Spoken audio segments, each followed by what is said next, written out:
ਅੱਜ ਅਸੀਂ ਮੇਰੇ ਪੁਰਾਣੇ ਦੋਸਤ हैं who is now pilot in a big airline ਤੇ ਅੱਜ ਸਾਡੀ ਮੁਲਾਕਾਤ ਹੋਈ ਹੈ ਬੜੇ ਅਰਸੇ ਬਾਅਦ ਤੇ आई थॉट ਕਿ ਵੀ ਰਿਕਾਰਡ ਦ ਸੈਸ਼ਨ ਕਿਉਂਕਿ ਮੇਰੇ ਜ਼ਿਹਨ 'ਚ ਵੀ ਕਾਫੀ ਸਾਰੇ ਸਵਾਲ ਸੀ ਤੇ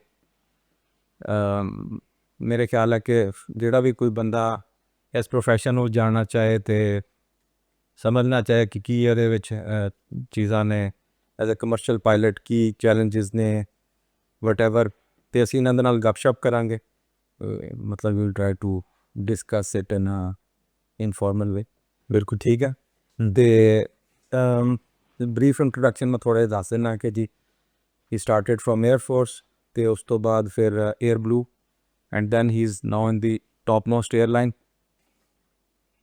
ਪਹਿਲੇ ਮਤਲਬ ਮੈਂ ਤੁਹਾਡੇ ਕੋਲ ਪੁੱਛਣਾ ਚਾਹਾਂਗਾ ਕਿ how many years now you have been flying ਅੱਛਾ ਚੂੰਕਿ 에ਅਰਫੋਰਸ ਤੋਂ ਲਾਈਫ ਸ਼ੁਰੂ ਕੀਤੀ ਸੀ ਹਾਂ ਤੇ ਹੁਣ ਜਿਹੜਾ ਫਲਾਈਂਗ ਬੇਸਿਕਲੀ ਸਟਾਰਟ ਕੀਤੀ ਸੀ 1996 ਵਿੱਚ 1996 ਵਿੱਚ ਸੋ ਆਈ ਬੀਨ ਫਲਾਈਂਗ ਅਲਹਮਦੁਲਿਲਾ ਸਿੰਸ 1996 ਨਾਨ ਸਟਾਪ ਫਲਾਈਂਗ ਚੱਲ ਰਹੀ ਹੈ। ਠੀਕ ਹੈ ਹੁਣ ਪਹਿਲੇ ਆਪਾਂ ਗੱਲ ਕਰਦੇ ਹਾਂ ਜਿਹੜੀ ਕਮਰਸ਼ੀਅਲ ਤੁਹਾਡੀ ਫਲਾਈਂਗ ਹੈ ਉਹਦੇ ਬਾਰੇ 'ਚ ਕਿ ਮਤਲਬ ਜਿਹੜੀ ਕਮਰਸ਼ੀਅਲ ਫਲਾਈਂਗ ਹੈ ਉਹਦੇ ਵਿੱਚ ਤੁਸੀਂ ਕਿਹੜੇ ਏਅਰਕ੍ਰਾਫਟ ਤੁਸੀਂ ਫਲਾਈ ਕੀਤੇ ਹੈ ਅੱਛਾ ਕਮਰਸ਼ੀਅਲ ਫਲਾਈਂਗ ਵਿੱਚ ਤੇ ਮੈਂ ਰਿਹਾ ਹੀ ਸਿਰਫ ਬੋਇੰਗ 에ਅਰਬਸ ਦੇ ਉੱਤੇ ਆ ਤੇ ਜਦੋਂ ਮੈਂ 에ਅਰਫੋਰਸ ਛੱਡੀ ਸੀ ਤੇ 에ਅਰਫੋਰਸ ਛੱਡਣ ਤੋਂ ਬਾਅਦ ਜਦੋਂ ਮੈਂ 에ਅਰ ਬਲੂ ਜੁਆਇਨ ਕੀਤੀ ਤੇ ਉੱਥੇ ਹੁੰਦਾ ਸੀ ਜਹਾਜ਼ ਸਾਡੇ ਕੋਲ ਏਬਸ 320 ਅੱਛਾ ਉਹਦੇ ਬੇਸਿਕਲੀ 3 ਵੇਰੀਐਂਟਸ ਸੀ ਉਸ ਟਾਈਮ ਏਬਸ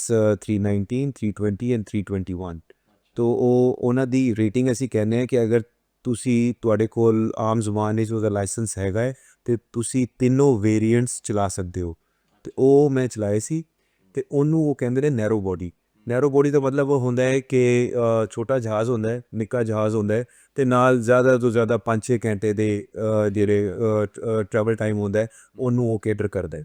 ਠੀਕ ਤੇ ਮਤਲਬ ਜਿਹੜੇ ਇਹਦੇ ਵਿੱਚ ਜਿਹੜਾ ਪਾਇਲਟ ਜਦੋਂ ਸ਼ੁਰੂ ਦੇ ਵਿੱਚ ਤੁਸੀਂ ਆਉਂਦੇ ਹੋ ਕਮਰਸ਼ੀਅਲ ਏਅਰਲਾਈਨ ਦੇ ਵਿੱਚ even if you have experience as a pilot in Pakistan air force ਤੁਹਾਨੂੰ ਕੀ ਉਸ ਟਾਈਮ ਤੁਸੀਂ ਫਸਟ ਆਫਿਸਰ ਬਣਦੇ ਹੋ ਜਾਂ ਮਤਲਬ ਕੀ ਤੁਹਾਡਾ ਪ੍ਰੋਮੋਸ਼ਨ ਸਿਸਟਮ ਕੀ ਹੁੰਦਾ ਇਹਦੇ ਵਿੱਚ ਅੱਛਾ ਉਹ ਮੈਂ ਥੋੜ੍ਹਾ ਜਿਹਾ ਮੈਨੂੰ ਟਾਈਮ ਦੇ ਮੈਂ ਤੁਹਾਨੂੰ ਦੱਸਣਾ ਕਮਰਸ਼ੀਅਲ ਫਲਾਈਂਗ ਪੂਰੀ ਦੁਨੀਆ ਇਹ ਜਿਹੜੀ ਹੈਗੀ ਹੈ ਨਾ ਉਹਦੀ ਸਟਰੀਮ ਹੁੰਦੀ ਹੈ ਕਿ ਸਿਵਲ ਐਵੀਏਸ਼ਨ ਆਰਗੇਨਾਈਜੇਸ਼ਨਸ ਬਣੀ ਹੁੰਦੀ ਹੈ ਸਿਵਲ एविएशन अथॉरिटीज़ जिन्हें ਨੂੰ ਕਹਿੰਦੇ ਨੇ हर दुनिया की यूके की भी है फ्रांस की भी है कतर की भी है हर जगह है। ठीक है जिस तरह आपको गाड़ी का लाइसेंस लेना पड़ता है इसी तरह आपको कमर्शियल पायलट्स लाइसेंस लेना पड़ता है। उसकी मेन 2 कैटेगरीज होती हैं एक कमर्शियल पायलट्स लाइसेंस जिसको सीपीएल कहते हैं दूसरा होता है एटीपीएल एयरलाइन ट्रांसपोर्ट पायलट्स लाइसेंस। अच्छा जब आप सीपीएल ले लेते हैं उसके बाद when you join N airline तो आप फ्लाई करते हैं फ्रॉम द राइट सीट जिसको आप कहते हैं फर्स्ट ऑफिसर की आपका टाइटल होता है from the right seat. But if you have to shift to the left seat जिसको आप कहते हैं कैप्टन सीट या कमांडर कहते हैं उसके लिए आपको फिर एटीपीएल का लाइसेंस लेना पड़ता है फ्रॉम सिविल एविएशन अथॉरिटी। अच्छा तो इसका मतलब ये हुआ कि जब तक आप एटीपीएल का आप लाइसेंस नहीं लेंगे till the time you will stay as first officer you will not become a captain. जी बिल्कुल ऐसे ही है बिल्कुल ऐसे ही है। अच्छा ये दुनिया भर का कानून है। अच्छा तो कितना अरसा जो है उसमें चाहिए होता है कि जी आप फर्स्ट ऑफिसर हैं उसके बाद आप ये कर सकते हैं आपके ऊपर डिपेंड करता है या नहीं वो डिपेंड करता है एयरलाइन टू एयरलाइन और कई दफ़ा लेट्स से कि फिलोसॉफिकली भी लक एंड टाइमिंग्स भी बड़ी मैटर करती हैं एंड सप्लाई एंड डिमांड भी बड़ा मैटर करता है। हाँ होता क्या है कि हर एयरलाइन जो होती है वो पोस्ट करती है पोजीशंस कि जी कि हमें अब 5 कैप्टन्स चाहिए तो जो सीनियर मोस्ट होते हैं जो क्राइटेरिया मीट कर रहे होते हैं वो फिर आहिस्ता आहिस्ता उनकी वो ट्रेनिंग कराते हैं provided they met all the criteria तो उसके बाद they are then promoted as commander और captain on the left seat. अच्छा तो ये जो फिर एटीपीएल का जो लाइसेंस है ये आपको फिर जो एयरलाइन जिसमें आप एज ए फर्स्ट ऑफिसर काम कर रहे हैं वो आपको स्पॉन्सर करेगी नहीं लाइसेंस लेना इंडिविजुअल की रिस्पॉन्सिबिलिटी होती है। अच्छा तो लेट्स से कि आप एयरलाइन को फिर अप्रोच करते हैं जब इंटरनल वैकेंसीज आती हैं कि जी कि एटीपीएल मेरा हो गया है, क्राइटेरिया मैं मीट कर रहा हूँ इन टर्म्स ऑफ आवर्स, तो हमारा जो एयरलाइन पायलट्स का या कमर्शियल पायलट्स का जो एक्सपीरियंस काउंट होता है वो इन टर्म्स ऑफ आवर्स काउंट होता है। अगर लेट्स से कि कोई इंटरनल एडवर्टाइजमेंट आई है कि जी कि हमें कैप्टन चाहिए, हो सकता है कि उनको चाहिए मिनिमम एक्सपीरियंस 2000 घंटे। अगर आपके पास वो है, आपके पास एटीपीएल लाइसेंस है, ये बेयर मिनिमम क्राइटेरिया है to be promoted and provided you are on that seniority list, तो वो आपको फिर ट्रेनिंग के बाद कैप्टन बना देते होते हैं। अच्छा, ठीक है। अच्छा, तो मतलब 15 साल का आपका एक्सपीरियंस हो गया, और when you got promoted as captain in your current company?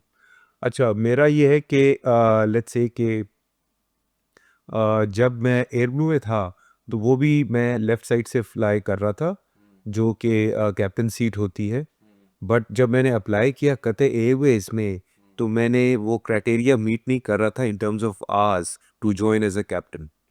तो जब मैंने वो विंडो ऑफ अपॉर्चुनिटी देखी तो मैंने कहा नहीं, I will grab the opportunity, join Qatar Airways and then start from right to left. Why? Because जो एयरफोर्स आवर्स होते हैं, स्पेशली जो फाइटर फ्लाइंग के आवर्स होते हैं, देर always multiplied by zero. They are not counted in commercial flying. Got it. तो वो अब ये है कि अब कतर एयरवेज भी मैंने ज्वाइन कर ली हुई है। तकरीबन अब मुझे 6 महीने हो गए हैं कि अब मैं लेफ़्ट साइड पे आ गया हूँ। अच्छा।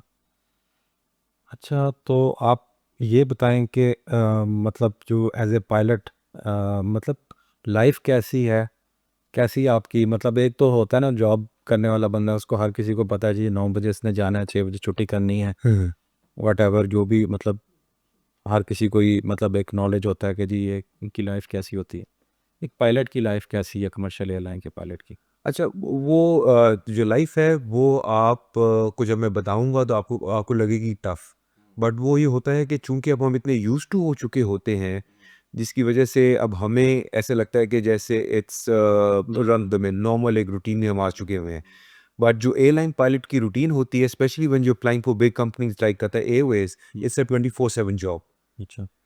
ऐसे ऐसी जिस तरह नॉर्मल 9 to 5 जॉब होती है, you have the weekend job, हमारे पास वो लग्जरी नहीं है। सो हमारा क्या होता है कि बिकॉज हमारी ग्लोबल ऑपरेशंस है, जो जहाज़ मैं चलाता हूँ, we fly from the west coast of US to Auckland. So इसमें you can technically say we cover the entire globe. तो हमारा उस सिलसिले में क्या होता है कि जिस तरह अभी आपसे मिलने से पहले 2 दिन पहले मैं अटलांटा में था। Atlanta is about 14 hours of flight time away from Doha. और उससे पहले मैं डैलस में था। अब मैंने ये 6 घंटे की फ़्लाइट की है। अब मैं वापस जाऊंगा तो हो सकता है कि कुवैत का छोटा सेक्टर कर लूँ। हमारे रोस्टर्स बनते हैं मंथली, उसके अंदर स्ट्रिक्ट सिविल एविएशन की रेगुलेशंस होते हैं कि 1 महीने में इतने आवर्स के ज़्यादा आपने फ्लाई नहीं करना। तो उसी तरह जो एयरलाइन होती है वो पायलट्स को मैनेज करती है कि जी कि जो पर्टिकुलर लिमिट है आवर्स के ऊपर, महीने के ऊपर, वो एक्सीड ना हो। तो हो सकता है कि 1 महीने के अंदर I would do 3 US flights. जब मैं करूँगा तो I will be done with my roster. तो फिर उसमें स्टैंड बाय डेज भी होते हैं कि इन केस 2 चेंजेस आ सकती हैं कि किसी सेक्टर पे उन्होंने जहाज़ चेंज कर दिया हो, तो वो जहाज़ लगा दें जो मैं चलाता हूँ, then they call me up from standby duties. या अगर कोई पायलट अनफिट हो जाता है तो वो उन्होंने स्टैंड बाय से फिर वो बुला लेते हैं। तो ये it's a mix and match of flight duties, stand by duties end of days. तो उसमें इट्स नॉट नेसेसरी कि वो आपको वीकेंड्स ही आपको ऑफ मिलेंगे। तो ये है सिलसिला हमारा। अच्छा, ठीक है। कमर्शियल फ्लाइंग जो है, इसमें आपके मतलब नंबर ऑफ आवर्स हैं जिस पे जो आपने अपने पर मंथ आपने मैक्सिमम इतने हैं आप कर सकते हैं। जी। ठीक है। तो अम, मतलब जब आप यूज़ टू तो हो गए हैं फ्लाइंग के जी, मतलब आपको जहाज़ उड़ाना आता है, आपने मेरे ख्याल है 15 साल मतलब एयर बस के ऊपर ही आपने गुजार दिए, जो जो आप कह रहे हो कि एयर बस 350। 350। तो मतलब स्टिल मतलब जो है जब आप जहाज़ को मतलब एक नॉर्मल प्रोसीजर क्या होता है, मतलब मोटा मोटा अगर किसी को लेमैन को ही समझाना हो कि भाई कुछ ज़ाहिर बात है कुछ चेक्स होते होंगे, उसके बाद मतलब टैक्सी वैक्सी करके आपने लेके आए जहाँ पे वो जो रनवे पे आपने उड़ाना है, और सिंपल वर्ड्स में मतलब किस तरीके से एक मोटे मोटे क्या स्टेप्स होते हैं जिससे जहाज़ जो है मतलब जो वो टरबाइन जो जहाज़ का जो इंजन है दोनों वो फुल स्पीड पे होते हैं, then you just leave the like क्या उसे कहते हैं हैंड ब्रेक के, मतलब जहाज़ एकदम से वो हो जाता है, वो मतलब थोड़ा सा मोटा मोटा बताओ। अच्छा, वही होता है कि जिस तरह लेट्स से कि मैं जिस तरह आपको बता रहा था कि 350 जहाज़ है, ये फ्रांस ने ही बनाया है, आपके मुल्क ने ही बनाया है, and this is the most modern. ये उसी तरह जिस तरह आजकल के आपके लेटेस्ट आईफोन हो या सैमसंग फ़ोन हो, और उसमें क्या होता है कि अब तो इतने सॉफ्टवेयर्स आ चुके हुए हैं, गैजेट्स आ चुके हुए हैं कि अब हमें मैनुअल कैलकुलेशंस नहीं करनी पड़ती। तो होता क्या है कि हर टेक ऑफ के लिए हमें हर स्पेसिफिक रनवे के लिए कैलकुलेशंस होती हैं कि जी जब हम रनवे पे जाएंगे तो ये इसकी टेक ऑफ स्पीड्स हैं।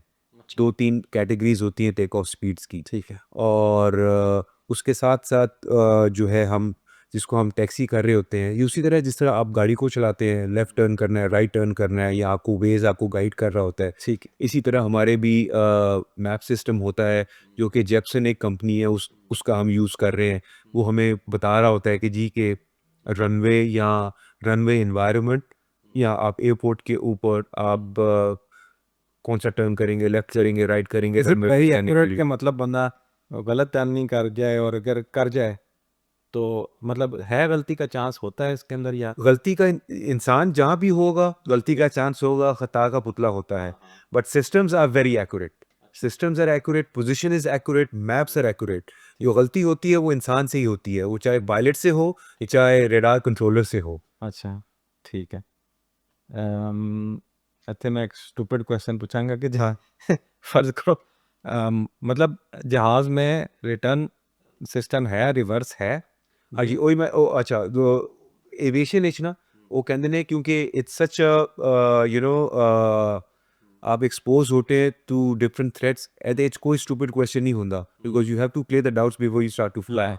अच्छा, इसमें होते हैं जिसको आप रिवर्स थ्रस्ट कहते हैं। रिवर्स थ्रस्ट हम कमर्शियल जहाज़ों में यूज़ नहीं करते कि जहाज़ जिसे आप रिवर्स गियर गाड़ी का कहते हैं।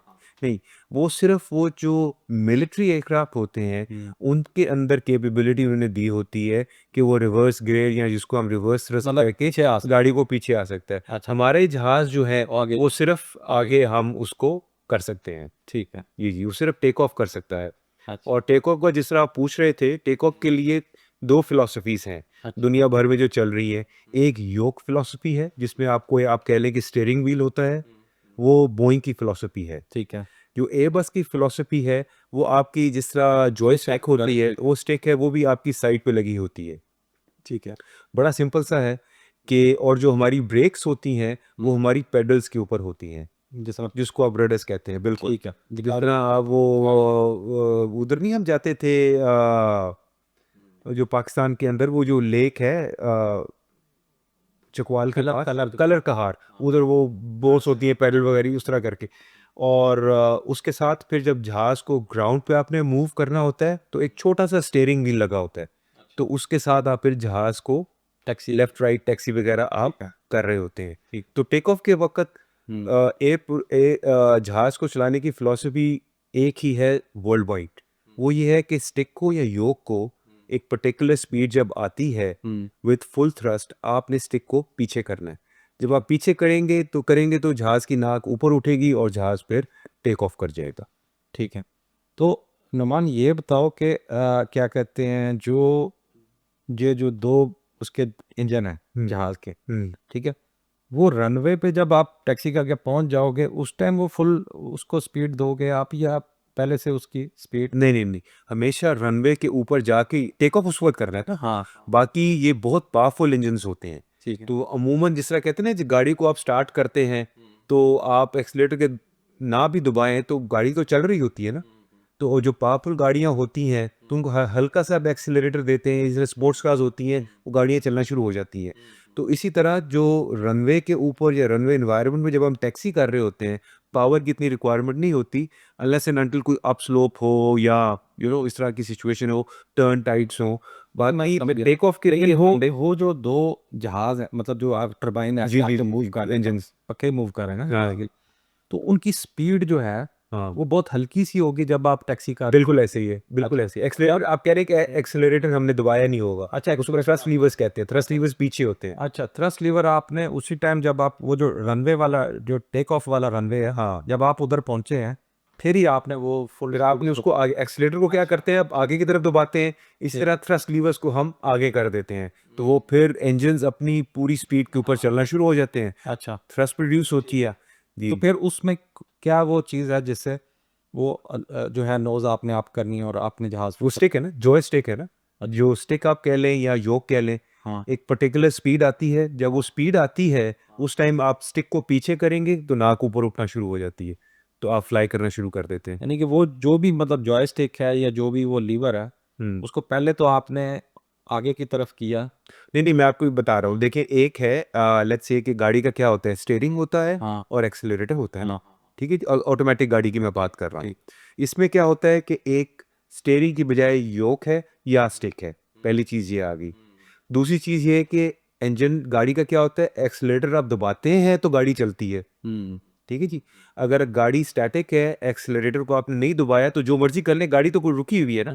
इस तरह जहाज का भी ये है कि जब तक आप थ्रस्ट लीवर्स को आगे नहीं करेंगे, इंजन फुल पावर पे नहीं चलेगा, ठीक है। तो जहाज आगे की तरफ नहीं जाएगा। अब जहाज आपने वो थ्रस्ट लीवर आपने आगे कर दिया, फुल स्पीड पे आ गया, वो स्पीड आ गई जिस पे आपने नोज ऊपर उठानी। जी बिल्कुल। What you do to make it happen. Stick को पीछे किया थोड़ा सा। अच्छा, ये लैदा चीज़ है और स्टिक। हाँ बिल्कुल, ये थोड़ा ये एक्सेलरेटर आप अच्छा, ये आपकी वो स्पीड है। जी जी जी। अच्छा अच्छा, और ये आपने वो जो किया तो फिर वो ऊपर। हाँ, अच्छा, आप एक्सीलेटर दबाएंगे ठीक है, तो गाड़ी स्पीड पकड़ेगी, ठीक है, इसी तरह थ्रस्ट लीवर्स को आगे करेंगे तो जहाज स्पीड पकड़ेगा। ठीक एक खास स्पीड आएगी, स्टिक को पीछे करेंगे तो जहाज जहाज शुरू ऊपर हो हो जाएगा। गया। बिल्कुल। ठीक है। अच्छा, चलो ये तो चीज़ क्लियर हो गई, लेकिन अच्छा इसमें अब जो है क्या कहते हैं, टेक ऑफ और लैंडिंग, इसमें विथ योर एक्सपीरियंस क्या चीज़ मुश्किल? अच्छा, नहीं मुश्किल जो है उसको मैं इस कॉन्टेक्स्ट में लेता हूँ कि the most critical phases of flight ये दो होते हैं, टेक ऑफ और लैंड ऑफ। लैंडिंग।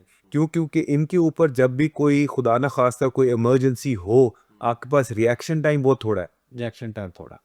अगर अब उसमें अगर आपने कोई मिस्टेक कर दी या गलत एक्शन ले लिया तो वो एक कैटास्ट्रफी की तरफ जा सकता है।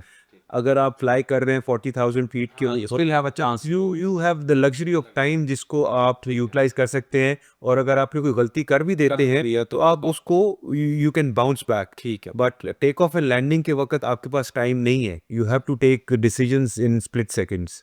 ठीक। अच्छा नुमान, जैसे बताया कि जी लैंडिंग और टेक ऑफ में जो है वो गलती की गुंजाइश कम होती है, because it's you know with in a few seconds that just. तो इसी से मेरे जहन में एक सवाल आया कि मतलब आपका क्या पॉइंट ऑफ व्यू है कि जो एक सीनियर पायलट था, जो कि he was not the pilot flying, कि जिस पे मतलब अभी बात आ रही है कि जी मे बी ही एक्चुअली जो उसने वो जो है वो फ्यूल का स्विच जो है, जो इंजन को फ्यूल दे रहा है, वो दोनों उसने ऑफ किए। Until less he is suicidal, it doesn't make sense. तो क्या क्या ख्याल है, पॉइंट ऑफ व्यू क्या है? अच्छा, इसमें यह है कि सबसे पहले इम्पॉर्टेंट चीज़ होती है, जब भी कोई एक्सीडेंट होता है उसमें 3-4 ऑर्गेनाइजेशंस इन्वॉल्व हो जाती हैं। एक्सीडेंट इन्वेस्टिगेशन वाले एक्सपर्ट्स आए होते हैं, सिविल एविएशन अथॉरिटी आई होती है, बोइंग के एक्सपर्ट्स गए होंगे इंडिया, उसमें फेडरल एविएशन भी इन्वॉल्व हो जाती है जो यूएस की है, कि ये हुआ क्यों। बिकॉज वो जो आपको फाइंडिंग्स हैं वो फिर डिक्टेट करती हैं कि बाकी जो दुनिया भर में ऑपरेशंस हो रहे हैं उनमें अगर कोई सेफ्टी का इशू आए तो फ़ौरन उसको रेक्टिफाई करें, बिकॉज सेफ्टी पे तो कोई कॉम्प्रोमाइज़ नहीं है। जिस तरह पहले हम बात कर रहे थे कि take off and landings are the most critical phases of flight, अब उसमें ये है कि आजकल के जो मॉडर्न जहाज़ है, जिस तरह वो 787 था, बोइंग का ड्रीम लाइनर जिसको आप कहते हैं, 350 हो गया, ये एयरबस का मोस्ट मॉडर्न जहाज़ है, ये इतने मॉडर्न होते हैं कि कंप्यूटर्स हर चीज़ कंट्रोल कर रहे हैं। ठीक है। ठीक है जी। अब अगर कोई कंप्यूटर फेलियर हो जाए या कोई ऐसी चीज़ हो गई है कि जहाँ पायलट के पास रिएक्शन टाइम कम है, तो वो हो सकता है कि एक्शंस ले ले, बता ना पाए। अब लेट्स से कि मैं उन थ्योरीज पे तो नहीं जाऊंगा कि जहाँ वो कह रहे हैं जी कि प्रोबेबली कुछ साइकोलॉजिकल इश्यूज थे या पायलट सुसाइडल था, वो अभी डिटर्मन होना बाकी है। जो प्रीलिमिनरी रिपोर्ट आई है उसमें उन्होंने कहा है जी कि आप कह लें कि वो जो मास्टर स्विचेस होते हैं जो कि फ्यूल को कंट्रोल कर रहे होते हैं इंजन की तरफ, वो उनके ऑफ हुए और ऑन हुए हैं। अब ऑफ होना और दोबारा ऑन होना वो उस सूरत में हो सकता है कि जब आपको अचानक पता चले कि जी आपका इंजन फेलियर आपका हो गया है। जब आपका इंजन फेलियर होता है तो आपको उसको रीस्टार्ट के लिए आप उसको ऑफ करते हैं, ऑन करते हैं, या कोई और को फ्यूल इश्यू हो गया है या ऐसी कोई चीज़ हो गई है। तो अभी उन्होंने उस पॉसिबिलिटी को रूल आउट नहीं किया। थ्योरी सर्कुलेट कर रही है कि सुसाइडल था या क्या था, तो मैं उसके बारे में I wrote comment by कर नहीं सकता yeah, because because the senior pilot had what I lost would knowledge. yeah, because they they're not there to explain or give reason for their actions at the moment. तो अब investigation, जब thorough investigation होगी, उसमें पता चलेगा कि क्या issues थे, क्यों वो ऑफ हुए, क्यों वो ऑन हुए। बट वेरी अनफॉर्चुनेट, क्योंकि जब वो स्विचेस को ऑफ आपने किया, आप कह लें कि इंजन्स एक किस्म के आपके बंद हो गए। जब इंजन्स आपके बंद हो जाए तो फिर तो आपके पास चारा ही नहीं है जहाज़ के ऊपर जाने का, उसने नीचे ही आना है। तो ये हुआ है, this is what I think. अच्छा नुमान, इसमें जो है मतलब I believe it's a very high level of concentration while you are flying. इसमें क्या मतलब क्वालिटीज़ चाहिए जो मतलब एक कमर्शियल पायलट को? Anybody can do it. First is के पैशन होना चाहिए आपके अंदर के जी के you want to do, you want to join this profession. और दूसरी चीज़ ये कि आपको फिजियोलॉजिकली फिट होना पड़ता है, जिसमें आपका फिजिकल एस्पेक्ट भी आ जाता है और मेंटल एस्पेक्ट भी आ जाता है।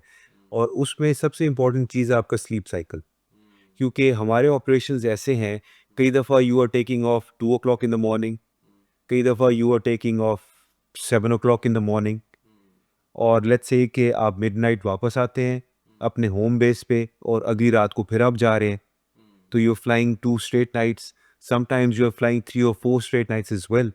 सो जहाँ भी ह्यूमन डिसीजन मेकिंग आती है उसके लिए इट्स वेरी इंपॉर्टेंट दैट आपकी मेंटल फैकल्टीज जो है वो टोटल अवेलेबल हो फॉर एनी इम्पॉर्टेंट फैक्टर जो है इसमें वो आपका स्लीप पूरी होना ज़रूरी है, ताकि आपका जो दिमाग है जी जी वो अपनी सही एक्टिव स्टेट में, क्योंकि इट्स ट्रू के जब बंदा थका होता है, उसने रेस्ट नहीं किया हुआ, तो वो उसकी जो गलती करने की जो वो है वो ज़्यादा हो जाता, हो जाती है, रिएक्शंस आपके स्लो हो जाते हैं। रिएक्शन भी स्लो हो जाता है। हम्म। ठीक है। अच्छा, इसके अलावा क्या मतलब क्या इंपॉर्टेंट चीज़ है? क्योंकि एक दफ़ा जब आपने इतना फ्लाई कर लिया और एक ही एयरक्राफ्ट को आपने इतना ज़्यादा, तो आई डोंट थिंक कि आपको पूरी चेकलिस्ट रख के देखना पड़ता होगा कि पहले ये स्टेप करना है, ये करना है। नहीं नहीं, या वो हाँ, हमारा ही होता है कि कुछ हमारे उसको कहते हैं कुछ चीज़ें होती हैं जो मैंडेटरी होती हैं, जो कि हमने चेकलिस्ट के थ्रू करनी है, but checklists are very practical. इतनी लेंथी पहले होता था 60s और 70s में कि लेंथी चेकलिस्ट्स होती थी, या पहले जो कॉकपिट फिलॉसफी थी उसमें 2 पायलट्स होते थे, एक फ्लाइट इंजीनियर होता था, एक नेविगेटर होता था। अब वो सारे काम कंप्यूटर्स ने टेक ओवर कर लिए हैं, तो अब मॉडर्न जहाज़ों के अंदर ना तो आपको फ्लाइट इंजीनियर मिलेगा, ना आपको नेविगेटर मिलेगा। तो अगर लेट्स से कि जहाज़ के किसी सिस्टम में गड़बड़ होती है, ऑटोमेटिकली आपके सिस्टम्स जो हैं वो आपको बता देंगे कि ये आप एक्शंस करें, वो आपके सामने डिस्प्ले हो जाएंगे, तो उसके बाद ये सिस्टम आपका ठीक हो जाएगा। तो वो आपने उन प्रोटोकॉल्स को फॉलो करना है और आप देखेंगे कि आप उस मसले का ऑटोमेटिकली आपके पास सॉल्यूशन आ जाएगा। अब जिन चीज़ों का सॉल्यूशन नहीं होता, उनको कमर्शियल एविएशन में कहते हैं मेमोरी आइटम्स। मेमोरी आइटम्स होते हैं कि जिस तरह अचानक लेट्स से कि आपने जहाज़ को टेक ऑफ किया है और अचानक आप देखते हैं कि जहाज़ की स्पीड बहुत ज़्यादा गिर गई है। तो अगर एक ख़ास स्पीड से नीचे अगर स्पीड चली जाए तो जहाज़ पत्थर की तरह ज़मीन पे गिर सकता है, जिसको एविएशन लैंग्वेज के अंदर स्टॉल कहते हैं। तो वो क्या होता है, वो एक मेमोरी आइटम है। उसके स्टेप्स आपको बाय मेमोरी आने चाहिए। अब जिस तरह आप फ्लाई कर रहे हैं हाई टेरेन के ऊपर, एल्प्स हैं आपके इधर यूरोप के ऊपर, और उधर आप देखते हैं कि कोई गलती ऐसी हुई है कि जा you are flying very close to the mountains, तो वो उधर वो ट्रिगर होगा जिसको कहते हैं ground proximity warning system trigger होगा, उसको जीपीडब्ल्यूएस वार्निंग कहते हैं। उसके भी जो एक्शंस होते हैं वो मेमोरी एक्शंस होते हैं, ठीक है। और एक और एग्जांपल मैं आपको दे सकता हूँ कि आप 40,000 पे फ्लाई कर रहे हैं। वैसे भी हमने साइंस में पढ़ा हुआ है कि ऑक्सीजन लेवल्स जो होते हैं, जो कॉन्सेंट्रेशन ऊपर जाते जाते हैं कम होती जाती है। और बट जहाज़ के सिस्टम्स ऐसे होते हैं कि वो उन्होंने 5-6 हज़ार फीट का कैबिन ऑल्टीट्यूड मेंटेन किया रखा होता है, ताकि नॉर्मल इंसान अपनी नॉर्मल ब्रीदिंग कर सके। अगर वो डीप्रेशराइज हो जाएं तो उसके लिए भी आपको फौरन नीचे आना है। वो भी मेमोरी आइटम्स हैं, क्योंकि अगर आप फौरन नीचे नहीं आएंगे, लोग लैक ऑफ ऑक्सीजन की वजह से they start to lose consciousness and they can die as well. तो उसको कहते हैं कि वो हाइपोक्सिया उनको हो गया है, हाइपोक्सिक स्टेट के अंदर वो चले गए हैं। ठीक है। तो ये चीज़ें ऐसी होती हैं। अच्छा नवान, इसमें जो डेंजरस चीज़ें हैं, जो मतलब टेक ऑफ लैंडिंग की हमने बात कर ली, इसके अलावा जब आप मतलब एक आपने हाइट अटेन कर ली है, जो आपने जिस पे आपने अपनी डेस्टिनेशन की तरफ जाना है, तो उस पे जो है मतलब क्या चीज़ें इम्पोर्टेंट है? मतलब मैंने सुना है कि जी कुछ स्पेशल टाइप के क्लाउड्स हैं जिनको आपको अवॉइड करना होता है कि उनके अंदर ना जाएं आप। जी। तो वो उसके बारे में थोड़ा। हाँ, बिल्कुल। वो जो होते हैं ना, वेदर जो होता है उसको हम कहते हैं कि हमने अवॉइड करना है। उसमें ज़्यादातर आ जाते हैं ये आपके क्लाउड। जिस तरह आजकल पाकिस्तान में मानसून सीज़न चल रहा है, आपने देखा होगा कि पाकिस्तान में बारिशें बहुत ज़्यादा हो रही हैं। फिर आप डिफरेंट देखते हैं कि क्लाउड्स के भी डिफरेंट टाइप्स के होते हैं। जैसे आजकल आपके पेरिस के अंदर हार्डली यू मीट क्लाउड्स, अगर मिलेंगे भी तो पैची क्लाउड्स, एक पैच इधर, वो आप कह सकते हैं कि हार्मलेस क्लाउड्स होते हैं। ठीक है। और यहाँ लेयर क्लाउड्स होते हैं, वो इतने लेट्स से कि हार्मफुल नहीं होते। बट जहाँ एक्सटेंसिव अर्थ की हीटिंग होती है, नॉर्मल हमने साइंस में पढ़ा 8वीं 9वीं के अंदर, एक्सटेंसिव हीटिंग होगी तो एयर आपकी राइज करती है। अब एयर जब ऊपर वर्टिकल उसकी लेट्स से के डायरेक्शन होगी, अब एयर के अंदर पानी भी होता है, और एक वक्त आता है जब ऊपर जाते जाएगी तो कंडेंसेशन प्रोसेस होगा। जब कंडेंसेशन प्रोसेस होगा तो वही जो पानी है वो बादलों में चेंज हो जाता है। तो ये क्लाउड्स आपको जो नज़र आते हैं, जिसको हम क्यूमुलोनिम्बस कहते हैं, या काली घटा जो छाई हुई होती है, और जो कन्वर्ट हो जाते हैं आम लैंग्वेज में थंडर स्टॉर्म्स में, जहाँ आपको लाइटनिंग भी नज़र आती है, वो आवाज़ भी आती है, वो क्लाउड्स को आपने हर सूरत अवॉइड करना है। वो इसलिए अवॉइड करना है क्योंकि उसके अंदर जब आप जाते हैं तो एयर की वर्टिकल मूवमेंट बहुत ज़्यादा होती है, जिसमें हवा ऊपर भी जा रही है, नीचे भी आ रही है, जिसकी वजह से आपने देखा होगा टर्बुलेंस हो कि टर्बुलेंस हो जाती है। और कई आपने सुना होगा कि जी के जहाज़ में इतनी शदीद टर्बुलेंस हुई कि पैसेंजर्स बहुत ज़्यादा इंजर हो गए। और कई दफ़ा it turns fatal as well, कि अचानक अगर आपका जहाज़ 2-3 हज़ार फुट गिरे तो उसमें तो आप फ़ौरन ऊपर छत से जाके लगेंगे। अगर आप गलत पोजीशन से छत पे लगे तो it can break your neck और give you some injury which can be very harmful and dangerous. ठीक है। तो वो जो क्या कहते हैं मतलब एक जिस तरह बहरी जहाज़ पे कप्तान है, वो तो मतलब एक वेदर को मॉनिटर कर रहा होगा जी फलानी साइड पे मतलब ये है। लेकिन एयरक्राफ्ट की तो स्पीड इतनी ज़्यादा है, ये सारा कुछ है, तो इसमें किस तरीके से आप क्लाउड आपके सामने आ गया है तो आप डायरेक्शन चेंज करोगे, आप क्या करोगे? जी, बिल्कुल। ये बड़ा अच्छा सवाल है कि आपके पास 2 तरीके हैं ना। आप दिन के टाइम फ्लाई कर रहे हैं तो आपको तो नज़र आ सकता है क्लाउड वगैरह, ठीक है जी।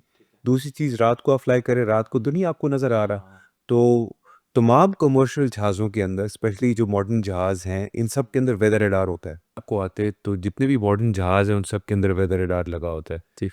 वो आपको बता देता है कॉन्सेंट्रेशन ऑफ वाटर, और एक शेप बनाता है आपकी स्क्रीन के ऊपर, तो उससे आपको अंदाज़ा हो जाता है कि ये क्लाउड्स जो हैं इनके अंदर थंडरस्टॉर्म एक्टिविटी के चांसेस बहुत ज़्यादा हैं, इनको आप अवॉइड करें। तो वो हम अपने फिर जो हमारे ऑपरेटिंग प्रोसीजर्स होते हैं उसके मुताबिक हम एक लेटरल सेपरेशन उनके साथ रखते हैं और उनको अवॉइड करते हुए गुजरते हैं, because they can be very dangerous for flying. ठीक है। अच्छा, इसके अलावा कोई ऐसा डेंजर है जब मतलब लैंडिंग टेक ऑफ में तो आपने बहुत ज़्यादा आपने वो टाइमिंग जो है आपको मतलब क्रिटिकल फेज होता है, लेकिन जब आप हाइट पे हैं तो अपार्ट फ्रॉम क्लाउड्स कोई इसके अलावा भी कोई डेंजर मतलब कुछ अपार्ट फ्रॉम क्लाउड्स ये डेंजरस होता है कि आप स्पेशली उन एयरपोर्ट्स पे जा रहे हैं कि जहाँ एलिवेशन बहुत हाई है। जिस तरह मैं आपको एग्जांपल दे सकता हूँ काठमांडू की। अब कुछ ऐसे आपके एयरपोर्ट्स हैं जो कि काठमांडू जैसे जो कि वैलीज़ के अंदर हैं, तो इर्द गिर्द उनकी बहुत पहाड़ियाँ हैं। तो जो आपके पास रूम फॉर एरर है वो बहुत कम होता है, या मार्जिन ऑफ एरर आपके पास बहुत कम होता है। तो you have to be very vigilant and you have to be very strict on procedures. ठीक है। और उसमें ये होता है कि इम्पॉर्टेंट थिंग है कि जिस तरह फाइटर जहाज़ होते हैं वो तो मनूवरेबल होते हैं, उनको जिस तरह हाई स्पीड आपकी कार्स होती हैं पोर्शा वगैरह, बट कमर्शियल जेट लाइनर्स ये इतने मनूवरेबल नहीं होते, तो आपको ऑन डॉट रहना पड़ता है ठीक फॉर ऑल सेफ्टी पर्पसेस। ठीक। अच्छा मन इसमें थोड़ा सा और बताएं जो एक पायलट की लाइफ के बारे में कि भाई कैसी उसकी लाइफ होती है, कौन सी क्वालिटीज़ हैं जो एक पायलट को कमर्शियल पायलट को चाहिए होती हैं। बहुत मुश्किल है मतलब ये क्वालिटीज़ वेरी डिफ़िकल्ट हैं या मतलब एक नॉर्मल इंसान जो मेहनत करे तो ये अचीवेबल है। जी। पहली चीज़ ये है कि आपको पैशन होना चाहिए, जिस तरह मुझे भी था कि मैंने पायलट बनना है, मैंने कुछ और सोचा नहीं था कि मैं कुछ और करूँगा। उसके बाद फिर आपको ये जो टेस्ट एंड ट्रायल्स होते हैं, एग्ज़ाम्स आपको देने पड़ते हैं, पेपर्स देने पड़ते हैं, मेडिकल आपको देना पड़ता है, बिकॉज़ ये वाहिद प्रोफेशन है, you have to be medically fit as well. ठीक है।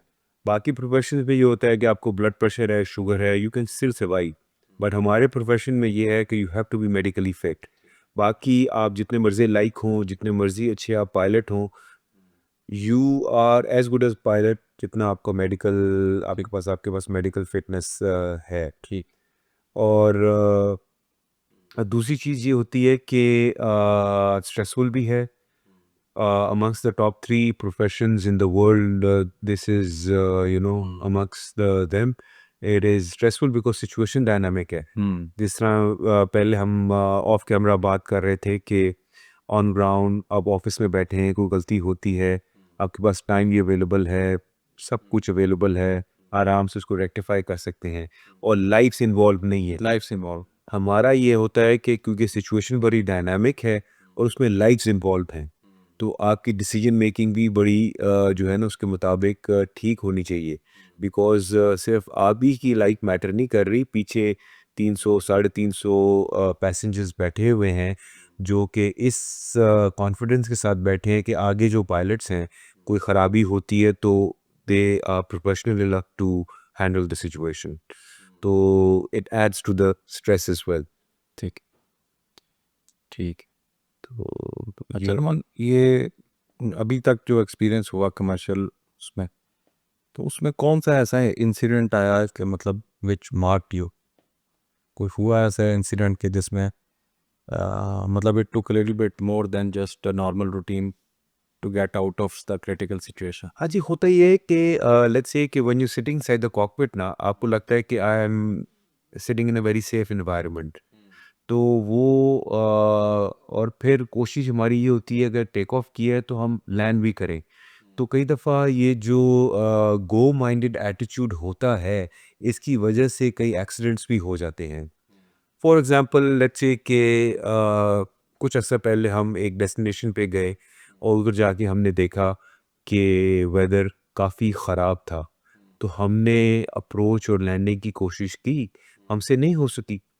तो उसमें फिर ईगोज़ नहीं आनी चाहिए और आपके पास प्रेशर नहीं होना चाहिए कंपनी का, because at the end of the day it's business.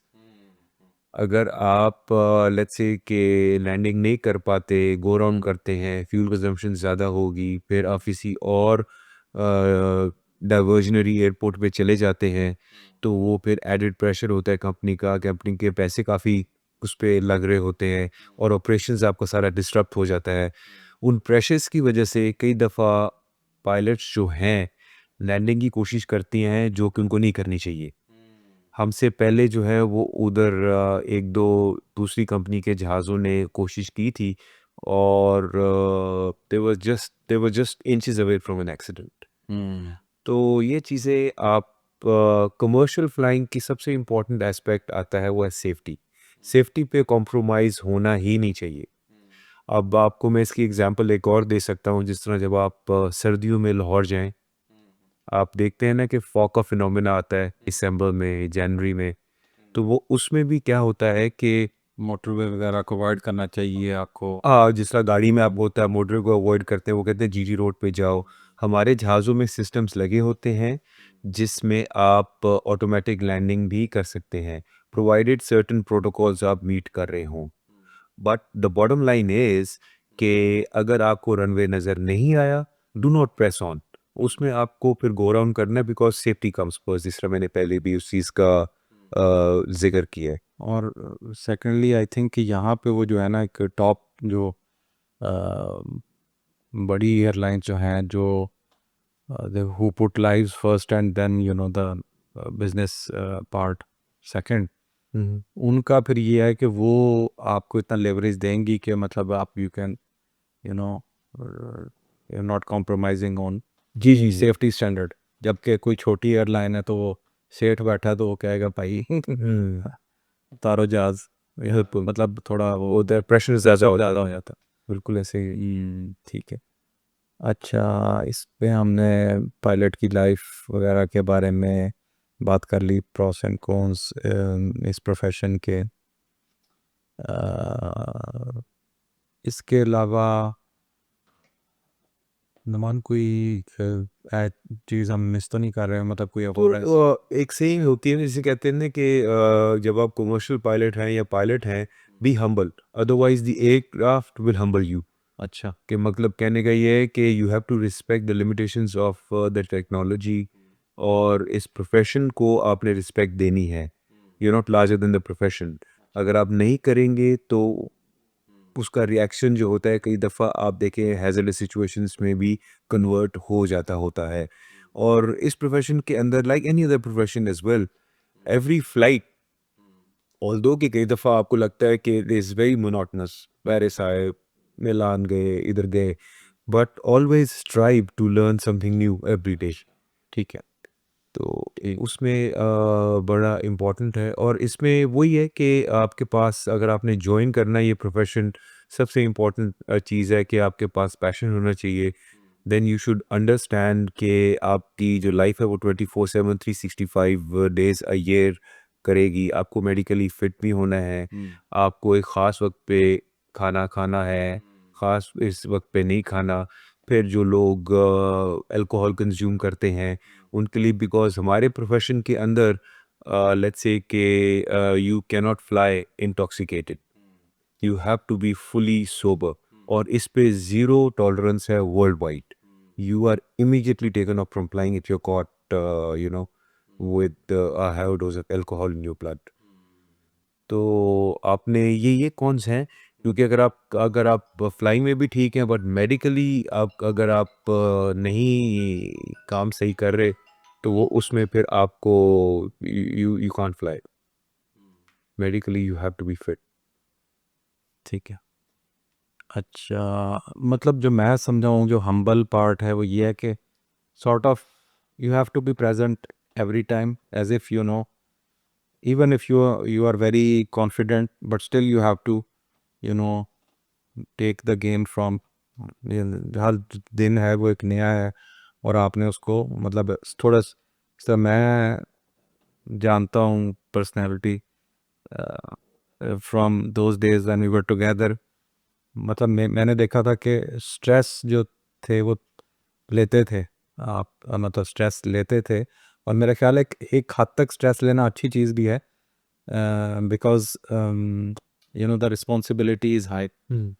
तो और उसमें ये भी होता है ना कि आपको किसी भी प्रोफेशन के अंदर जो ऑप्टिमल वर्किंग होती है किसी भी इंसान की, वो एक ख़ास, जिसा आप ज़िक्र कर रहे थे, एक ख़ास लेवल होता है स्ट्रेस का जो कि होना पड़ता है।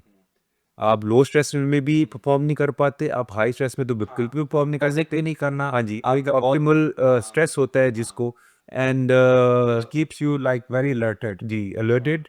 और फिर एक वो सेइंग एक और भी है ना, that the essence of courage is not that your heart shouldn't quake but nobody else should know that it does.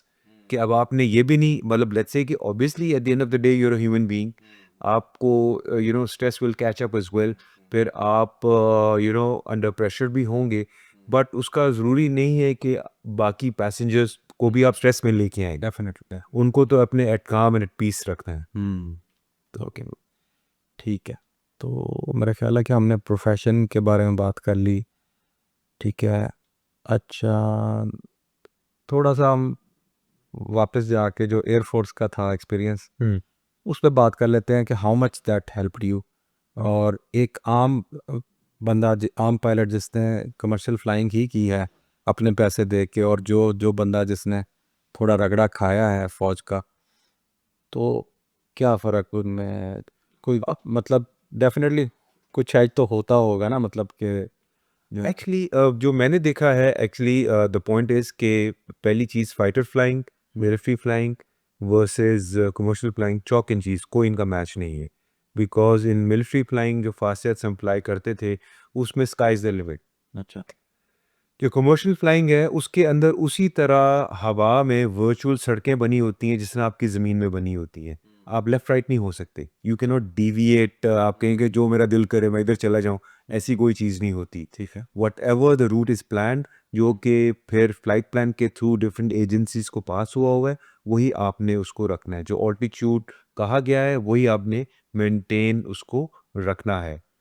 और जिस तरह मैंने बताया है, अब जो फाइटर फ्लाइंग के अंदर है, आप 50 फुट पे भी फ्लाई कर रहे हैं, आप 40,000 फुट पे भी फ्लाई कर रहे हैं, उधर की जो मोटर सेल्स रिक्वायरमेंट है are quite different from commercial flying. तो at the end of the day the point is कि उसकी अपनी थ्रिल है। आप ये उसी तरह आप कह लें कि जिस तरह आप ट्रक चला रहे हैं, ट्रेलर चला रहे हैं, और दूसरी तरफ आप एक ग्रैंड प्री के अंदर कोई गाड़ी को रेस कर रहे हैं, तो मोर और लेस कंट्रोल्स एक जैसे ही हैं, बट वो उसकी स्पीड, उसकी मैन्यूवरेबिलिटी वर्सेस ट्रक, ज़मीन आसमान का फ़र्क है। ठीक। तो करना वही काम है उन्होंने, वही कंट्रोल्स हैं, वही सारा कुछ है, बट मोटर स्किल्स की requirement is quite different.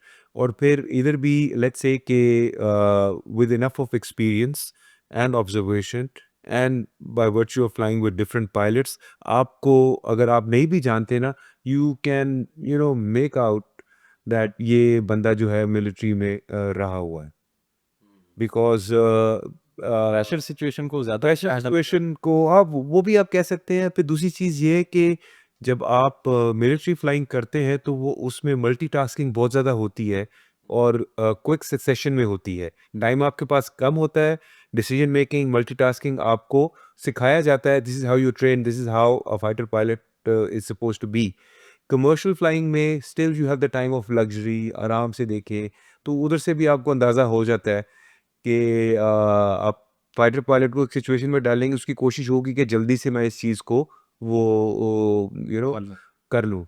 Commercial pilot थोड़ा-सा हो सकता है धीमे से, दोनों ठीक है, मतलब वैसे आपको बता रहा हूँ कि अपनी जगह बिल्कुल ठीक है, बट वो आपका चूँकि बचपन से आपके अंदर वो चीज़ इनग्रेन हुई होती है, तो वो कहीं न कहीं नज़र आ जाती है दूसरों को, मैनिफेस्ट करती है वो चीज़। ठीक। एसेंस अभी तक जो लाइफ है, क्या एक्सपीरियंसेस हैं, क्या लाइफ लेसन्स, क्या जिस तरह वो मैं जो हमारा वो दोस्ती है उबैद, हुँ, उसने मुझे शुरू में ही मतलब जब वो एकेडमी छोड़ के आया और उसने सॉफ्टवेयर ज्वाइन किया, अपना एमसीएस करना शुरू किया, तो मैं अक्सर उसके पास चला जाता था। तो क्या कहते हैं, पूछने क्या बनाऊं या कैसे करूं, या आई वॉज क्वाइट डिपेंडेंट। तो मैं अक्सर एक चीज़ को याद करता हूँ, मैं एक दफ़ा गया तो थोड़ा सा ना वो he was a bit aggressive. तो he just snubbed me kind of, लेकिन कि उसका कहता भाई तू मेरे पास क्या करने आता है, तेरे पास हर चीज़ है, ट्राई कर, सॉफ्टवेयर कोई अपने जहन में सोच, उसको लिख पेपर पे, उसका डिज़ाइन बना, उसको करने की कोशिश कर और do it your self, why you come and you depend. अच्छा उसके टाइम उस बात मुझे उसकी बुरी लगी, लेकिन वो बात आहिस्ता आहिस्ता मेरी ज़िंदगी का, मैंने सोचा कि यार मतलब जो बात उसने कही है वो चाहे कड़वी लगी, लेकिन यह है कि वो एक बड़ा अच्छा लेसन है। I one should never depend on anybody, और मैं उस चीज़ को कोशिश करता हूँ कि अपनी ज़िंदगी में फॉलो करूँ। लेकिन मैं पूछना ये चाह रहा था कि नुमान के क्या लाइफ लेसन्स क्या हैं, क्या उसने जो लाइफ का जो भी मतलब ऊंच नीच जो सारी चीज़ें गुजारी, तो उसमें क्या लाइफ लेसन है? लाइफ लेसन्स तो हर कोई लर्न करता है, और मोर और लेस जो आपने कहा है कि वो तो एक कांस्टेंट जो है ना हर एक की ज़िंदगी में होना चाहिए लाइफ लेसन, कि खुद आपको अपने अंदर कॉन्फिडेंस होना चाहिए, आपको पता होना चाहिए, आपकी अपनी लिमिटेशंस का पता होना चाहिए, और कोशिश जारी रखें। जिस तरह हमारे स्कूल का भी जो था, aim high was our motto, aim high अपना रखें तो चीज़ें ऑटोमेटिकली जो है वो इन लाइन और इन प्लेस आती जाती हैं। फिर अगर आप नॉर्मल एक इंसान की लाइफ साइकिल देखें तो बड़ा होता है, पढ़ाई वगैरह करता है, फिर उसकी कोशिश होती है कि करियर उसका अच्छा बने, सारा फोकस उसका करियर के ऊपर होता है। तो फिर उसके बाद शादी होती है, बच्चे होते हैं, अटेंशन डाइवर्ट होती है, उसकी एनर्जीज डाइवर्ट होती हैं फैमिली की तरफ भी, प्रोफेशन की तरफ भी। तो अब इस जिस स्टेज के ऊपर हम लोग हैं, उम्र के उस हिस्से में है, तो अब सबसे इम्पोर्टेंट चीज़ ये है कि जिसको मैं देखता हूँ कि नौकरी या काम तो करना है, सर्वाइवल तो एक इंसानी इंस्टिंक्ट है जो कि चलनी है, चाहे वो बिजनेसमैन हो, चाहे वो पॉलिटिशियन हो, चाहे वो कोई भी नौकरी कर रहा हो। Do not make that as your life.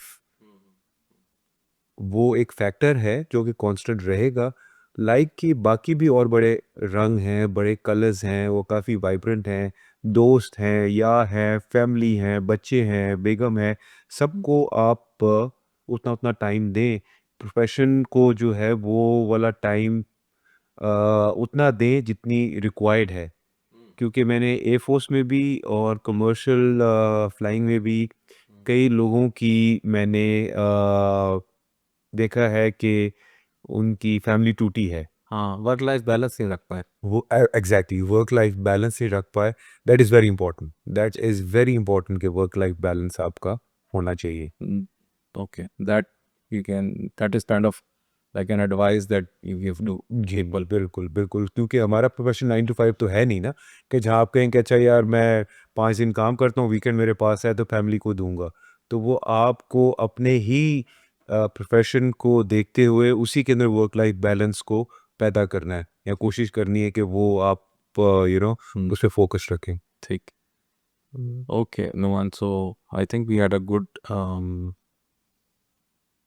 fruitful discussion जिसमें लर्निंग और प्रोफेशन की बात हो गई, लाइफ लेसन, और आई थिंक या it's we can conclude here.